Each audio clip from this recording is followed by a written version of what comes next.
Assalamualaikum warahmatullahi wabarakatuh. Selamat pagi anak-anak semua. Apa kabarnya hari ini? Alhamdulillah, sehat semua ya? Alhamdulillah. Ada yang tidak hadir hari ini? Oh ya, istirahat kemana? Sakit? Oke, bagi yang lain jaga kesehatan ya, supaya tidak mudah terserang penyakit. Oke. Jadi sebelum kita memulai pembelajaran kali ini, kita berdoa terlebih dahulu yuk. Silakan Ridho dipimpin doanya. Oke, terima kasih ya Ridho. Kemudian hari ini kita akan belajar bahasa Indonesia dengan materi menyimak berita. Kalian tahu apa itu berita? Tahu tidak? Apa sih manfaat dari menyimak berita itu?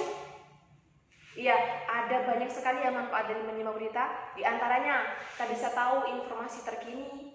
Kita juga bisa tahu kejadian heboh dibicarakan orang-orang. Kita juga bisa menambah wawasan kita dan masih banyak lagi manfaat yang lainnya. Ada banyak sekali ya. Hari ini kita akan belajar mengenai menyimak berita dengan tujuan pembelajaran yaitu peserta didik dapat mengidentifikasi pokok-pokok berita dan peserta didik juga dapat menyimpulkan isi berita yang akan dibacakan dalam beberapa kalimat. Oke? Berita. Apa sih berita itu? Berita adalah laporan peristiwa berdasarkan fakta ataupun opini yang aktual, menarik dan penting.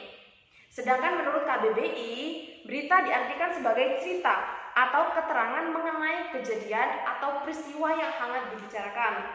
Nah, di dalam berita itu terdapat juga unsur-unsur yang sangat penting, yaitu 5W plus 1H. Apa sih itu 5W plus 1H, Bu? 5W. W yang pertama what, artinya apa yang terjadi. Lalu W yang kedua who, siapa yang terlibat.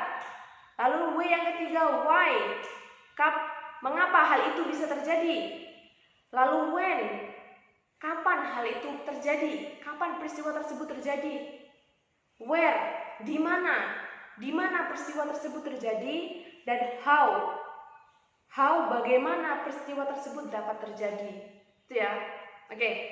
Sekarang Ibu akan membagi kalian secara berpasangan. Lalu Ibu juga akan membagikan naskah berita kepada kalian. Nah, tugas kalian adalah membaca naskah berita tersebut dan membuat pokok-pokok berita atau ringkasan dari berita tersebut. Nah, kalian juga silahkan tentukan siapa yang nantinya akan berperan sebagai pembicara dan siapa yang akan berperan sebagai pendengar.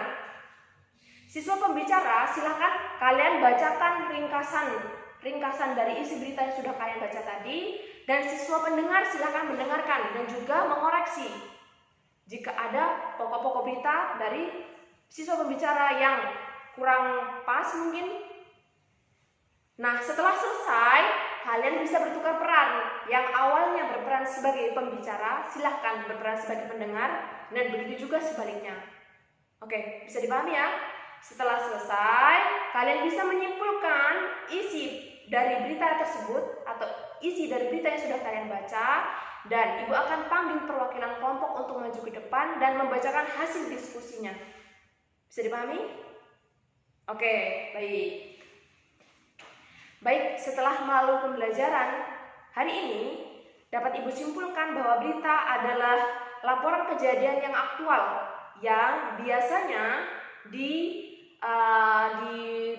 dilaporkan melalui televisi, bisa juga melalui radio atau koran, dan media-media lainnya.